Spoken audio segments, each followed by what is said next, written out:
اس کو شفیع جو میرا غوث ہے اور لاڈلا بیٹا تیرا، جو میرا غوث ہے اور لاڈلا بیٹا تیرا۔ حضرات آپ کہیں گے کہ سرکار کا نام اتنا بڑا لینے کی کیا ضرورت تھی، درود پاک تو پڑھوانا تھا۔ یہ کہتے تھے کہ آئیے سب سے پہلے آپ کی بارگاہ میں درود پاک پڑھ لیں،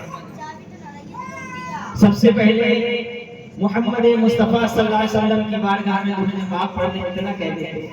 میرے بھائی یہ بات بالکل درست ہے، ایسا کہہ سکتے تھے، لیکن اتنا بڑا نام لینے کی ضرورت یوں پیش آئی، یوں اتنا بڑا نام لینے کی حاجت ہوئی کہ جو مقام اور جو مرتبہ ہمارے آقا کا ہے وہ کسی کا نہیں ہے، جو مقام اور مرتبہ ہمارے سرکار کا ہے وہ کسی کا نہیں ہے، نہ ہی کوئی دونوں عالم کا تاجدار ہے، نہ ہی کوئی محبوب پروردگار ہے، نہ ہی کوئی دوسرا گنبد خضرا میں آرام فرمانے والا ہے، نہ ہی کوئی ایسا کہ جو لمبے لمبے ہاتھوں سے پھر دے، دنیا میں کوئی بھی نہیں ہے، میدان محشر میں شفاعت کرانے والا بھی دوسرا نہیں ہے ہمارے آقا صلی اللہ علیہ وسلم کے سوا۔ یہ مقام و مرتبہ ہمارے سرکار کو ملا ہے۔ خیر میرا گفتگو کرنے کا موضوع یہ نہیں ہے، میرا گفتگو کرنے کا موضوع ہے، میں اسی موضوع پر آتا ہوں۔ ہوئی ہے عالم کی ابتدا انتہا کے لیے، ہوئی ہے عالم کی ابتدا انتہا کے لیے، بنایا ہے رب نے جو وہ فنا کے لیے، جاگنا ہے جاگنے افلاک کے سائے تلے، جاگنا ہے جاگنے افلاک کے سائے تلے، فرش تک سونا پڑے گا خاک کے سائے تلے، فرش تک سونا پڑے گا خاک کے سائے تلے۔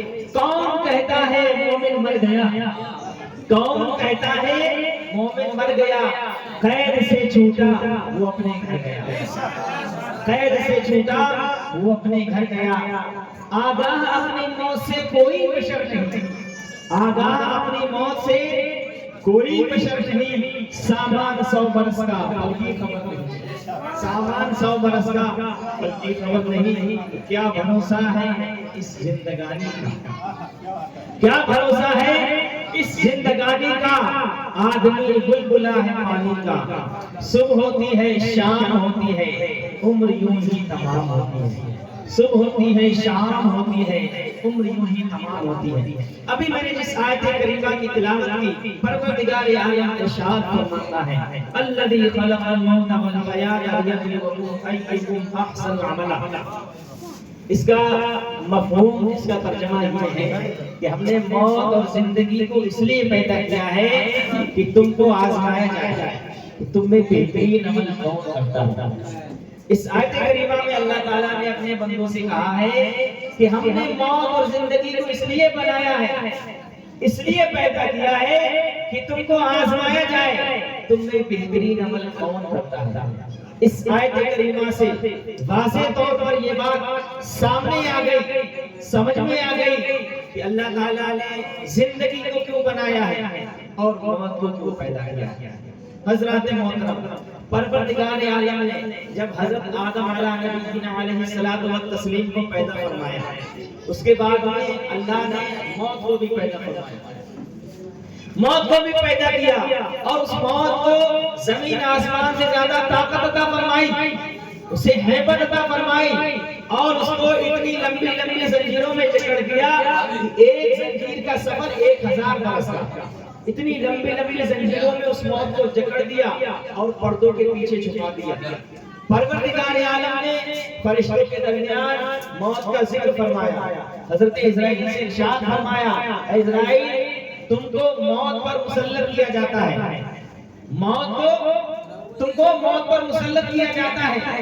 حضرات محترم، فرشتوں نے جب موت کا نام سنا، حضرات توجہ چاہوں گا، کوئی فائدہ نہیں ہوگا، سن لو، بہت دور سے آیا ہوں، سنا کر کے جاؤں گا زبردستی، توجہ سنیں، بڑے درجے پاک صلی اللہ علیہ وآلہ صلی اللہ علیہ وسلم، صلاۃ اللہ وسلام علیہ یا رسول اللہ صلی اللہ علیہ وسلم۔ پروردگار عالم نے ارشاد فرمایا اے اسرائیل تم کو موت پر مسلط کیا جاتا ہے، چونکہ فرشتوں نے پہلے موت کا نام نہیں سنا تھا۔ فرشتوں نے جب سنا کہ اللہ رب العالمین موت کا ذکر فرما رہا ہے تو فرشتوں نے اللہ کی بارگاہ میں عرض کیا پروردگار عالم موت کیا چیز ہے، موت کو تو ہم نے کبھی دیکھا نہیں ہے، موت کیا چیز ہے، ہم اس کو دیکھنا چاہتے ہیں۔ تو اللہ رب العالمین نے موت کو حکم فرمایا کہ موت تو باہر آ جا، موت کے پردے ہٹا دیے گئے، زنجیروں سے کھول دیا گیا، اب موت سامنے آئی۔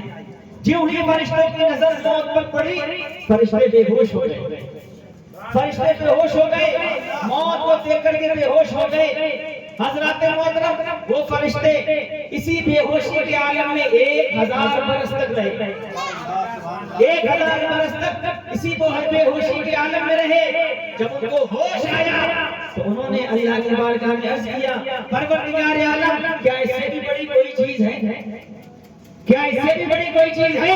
تو پروردگار عالم نے ارشاد فرمایا، اے فرشتوں اس سے کہیں زیادہ بڑا میں ہوں۔ سبحان اللہ، اس سے کہیں زیادہ بڑا میں ہوں۔ حضرات محترم پھر اللہ تعالیٰ نے حضرت اسرائیل نے ارشاد فرمایا، اے اسرائیل موت کو اپنے قابو میں کر لو، موت کو اپنے قبضے میں کر لو۔ تو حضرت اسرائیل نے کیا، پروردگار عالم موت تو بہت زبردست ہے، بہت ہیبتناک ہے، بہت طاقت والی ہے، میں اس کو کیسے قابو میں کر سکتا ہوں؟ پروردگار عالم نے طاقت عطا فرمائی۔ اور جب اللہ طاقت دے دے تو بندہ کیا نہیں کر سکتا؟ اللہ طاقت دے دے تو بندہ سب کچھ کر سکتا ہے، اور اللہ طاقت نہ دے تو اس کے جسم پر جو مکھی بیٹھی ہے وہ اس کو نہیں بھگا سکتا۔ بولو بھگا سکتا ہے؟ نہیں بھگا سکتا۔ پروردگار عالم نے طاقت عطا فرمائی، حضرت اسرائیل نے موت کو اپنے قابو میں لیا، اپنی مٹھی میں لیا۔ جیسے ہی آپ نے موت کو اپنے قابو میں کیا، اپنی مٹھی میں لیا، موت نے چیخ ماری اور پروردگار عالم کی بارگاہ میں عرض کیا، پروردگار عالم میں اپنا اعلان کرنا چاہتی ہوں، آسمانوں میں میں اپنا اعلان کرنا چاہتی ہوں، مجھ کو اعلان کرنے کی اجازت دی جائے۔ پروردگار عالم نے اجازت عطا فرمائی، موت سے نہ اجازت، اعلان کرو۔ موت نے اعلان شروع کیا۔ کیا اعلان کیا؟ اعلان ہی پیغام ہے، اعلان ہی پیغام ہے۔ موت نے اعلان کیا، میں موت ہوں۔ اس نے پہلے کہا میں موت ہوں، اور وہ موت ہوں کہ جو میں اولاد کو والدین سے جدا کر دیتی ہوں۔ میں موت ہوں، وہ موت ہوں جو بھائی کو بھائی سے جدا کر دیتی ہوں۔ میں موت ہوں، اور وہ موت ہوں کہ جو شوہر کو بیوی سے، بیوی کو شوہر سے جدا کر دیتی ہے۔ میں موت ہوں جو عزیز و اقارب، دوست و رشتہ دار سے جدا کر دیتی ہے۔ میں موت ہوں، اور وہ موت ہوں کہ جو میں گھروں کو، بستیوں کو، محلوں کو، شہروں کو برباد کر دیتی ہوں اور قبرستان کو آباد کر دیتی ہوں۔ حضرات محترم اس طرح سے موت نے اپنا اعلان کیا۔ یہ حقیقت آج دیکھیے، بڑے بڑے رونق والے گھر، بڑے بڑے رونق والے گھر جن میں ہر وقت رونق رہتی تھی، وہ ویران ہو گئے، ویران ہو گئے، سارے پرندے اڑ گئے، چمن سونے ہو گئے۔ حضرات محترم پھر اس کے بعد میں حضرات محترم حضرت اسرائیل نے موت کو اپنے قبضے میں کر لیا۔ موت ان کے قبضے میں آ گئی، تب سے ان کا یہی کام ہو گیا کہ وہ بندوں کی روح نکالتے ہیں، بندوں کی روح نکالتے ہیں۔ آج آپ نے بھی دیکھا ہوگا کہ جب کوئی بندہ مرنے کے قریب ہوتا ہے، قریب المرگ ہوتا ہے، مرگ کے بستر پر لیٹا ہوا ہوتا ہے، تو وہ اپنے ہوش و حواس کھو دیتا ہے، اس کی زبان لڑکھڑا جاتی ہے، بول نہیں پاتا ہے، اپنوں کو پہچان نہیں پاتا ہے، آنکھیں بدل بدل کر دیکھنے لگتا ہے، وہ کچھ بھی کہہ نہیں سکتا، زبان کو ذرہ برابر بھی جنبش نہیں دے سکتا، اس کے لب کام نہیں کرتے ہیں، اس کا ہاتھ کام نہیں کرتا ہے، اس کا دماغ کام نہیں کرتا۔ کیا وجہ ہے؟ یہی وجہ ہے کہ موت بہت زبردست ہے، بہت زبردست ہے میرے بھائیوں۔ موت کو دیکھ کر کے اچھے اچھے کے پسینے چھوٹ جاتے ہیں۔ حضرات محترم اللہ کے رسول صلی اللہ علیہ وسلم نے ارشاد فرمایا کہ جس طرح سے انسان موت کے حال سے واقف ہے، ایسے جانور نہیں، جانور موت کے حال سے واقف نہیں، انسان واقف ہے۔ اگر جانور موت کے حال سے واقف ہوتے تو باغوں میں جو چہل پہل ہوتی ہے، بلبل کی چہل ہوتی ہے، اور تمام جنگلوں میں یہ رونق ہوتی ہے، جانور ہوتے ہیں، اور جو جانور فربا ہوتے ہیں، ان کا ہم گوشت کھا کر کے لطف اٹھاتے ہیں، لذت اٹھاتے ہیں، یہ کوئی بھی چیز ہمیں میسر نہیں آج آپ کسی باغ میں چلے جاؤ، کہیں بلبل جو ہے چہک رہی ہے، کوئل گو کر رہی ہے، کبوتر گٹرگو کی آواز نکال رہا ہے، یہ ساری آوازیں سن کر کے ہم کتنا اچھا محسوس کرتے ہیں، کتنی تازگی محسوس کرتے ہیں۔ یہی وجہ ہے کہ جانور اور پرندے موت کے حال سے واقف نہیں، اگر یہ واقف ہو جاتے تو یہ ساری چیزیں بھول جاتے۔ ایک واقعہ میں آپ کے گوشے گزار کرتا ہوں۔ ایک دفعہ کی بات ہے کہ حضرت عیسیٰ علیہ السلام ایک راستے سے گزر رہے تھے۔ آپ نے دیکھا کہ ایک چرواہا اونٹوں کو چلا رہا ہے، اس کے بہت سارے اونٹ ہیں، ان بہت سارے اونٹوں میں ایک اونٹ سب سے زیادہ زبردست ہے، سب سے زیادہ طاقتور ہے، جوان ہے، قوی ہے، مضبوط ہے، اور وہ تمام اونٹوں کو پریشان کر رہا ہے، شوخی کر رہا ہے، گستاخی کر رہا ہے، چھڑخانی کر رہا ہے، پریشان کر رہا ہے۔ حضرت عیسیٰ علیہ السلام اس اونٹ کے قریب گئے اور قریب میں جا کر اس کا کان پکڑا، کان پکڑ کر کے کہا، بے شک تجھے مرنا ہے۔ اونٹ سے کہا کہ بے شک تجھے مرنا ہے۔ حضرات محترم، اب اونٹ کو موت یاد آ گئی، اب اس کی پریشانی کا عالم مت پوچھئے۔ اور کہا کس نے؟ ایک پیغمبر نے، ایک اللہ کے حبیب نے کہا کہ تجھ کو مرنا ہے، بے شک تجھے مرنا ہے۔ اب تو اس کو موت یاد آ گئی۔ جیسے ہی اس نے اس جملے کو سنا کہ اس کو موت آنی ہے، وہیں ہی وہیں ٹھہر گیا، اس کی مستی وہیں ختم ہو گئی، شوخی ختم ہو گئی، گستاخی ختم ہو گئی، اب وہیں کی وہیں ٹھہر گیا۔ اب وہ اسی سوچ میں لگ گیا اس کو مرنا ہے۔ حضرات محترم، وقت گزرتا گیا، وہ سوچتا گیا، وقت گزرتا گیا، وہ سوچتا گیا، اس کا عالم یہ ہو گیا کہ اس نے موت کے غم میں کھانا پینا چھوڑ دیا، چارہ چھوڑ دیا، پانی چھوڑ دیا۔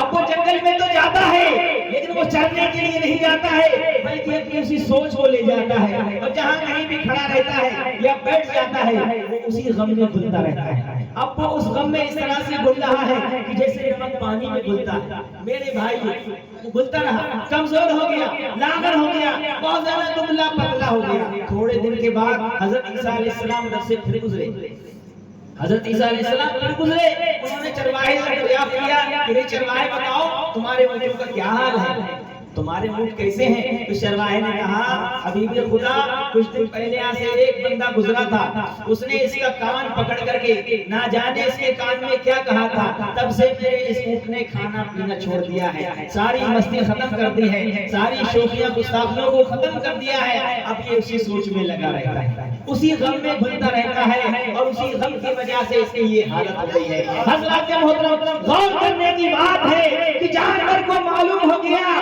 کہ اس کو مرنا ہے، مرنے کے غم میں، موت کے غم میں کھانا پینا بھلا دیا، مستی بھلا دی، لیکن یہ انسان کیسا انسان ہے؟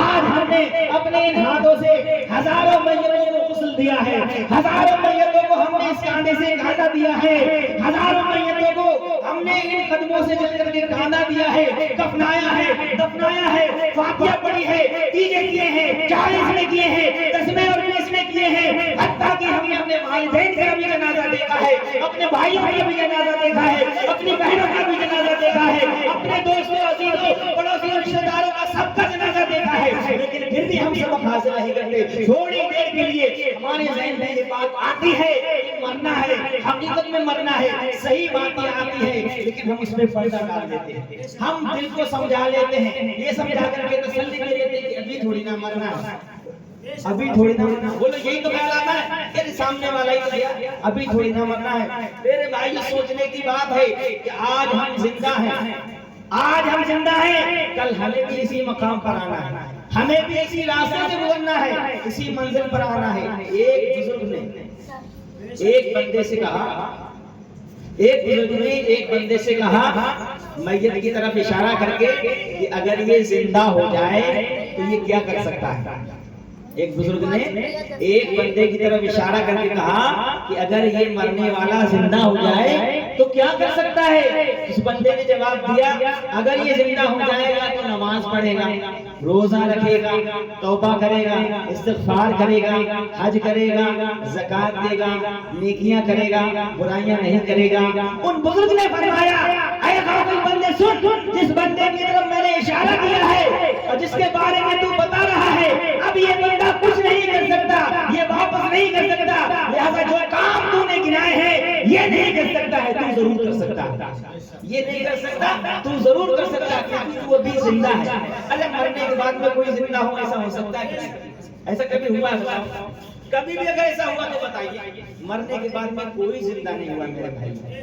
جو ایک دفعہ مر گیا وہ مر گیا، کیونکہ بندہ مرتا ہے اللہ کے حکم سے، کسی بندے کے حکم سے نہیں مرتا ہے، اللہ کے حکم سے مرتا ہے۔ تو جو ایک بار مر گیا وہ زندہ نہیں ہو سکتا۔ تو بزرگ نے فرمایا یہ تو نہیں کر سکتا ہے تو ضرور کر سکتا ہے۔ تو حضرات محترم، انسان کو چاہیے کہ موت سے پہلے زندگی اور بیماری سے پہلے صحت کو غنیمت سمجھے، اور رہتی دنیا میں ہی اپنے اعمال درست کر لے، اپنے دامن میں اپنی نیکیاں کر لے کہ جب وہ قبر میں جائے تو اس کو کسی کی محتاجی نہ ہو۔ نعرہ تکبیر، اللہ اکبر، نعرہ تکبیر، نعرہ رسالت، نعرہ رسالت، نعرہ غوث، نعرہ غوث، نعرہ تکبیر۔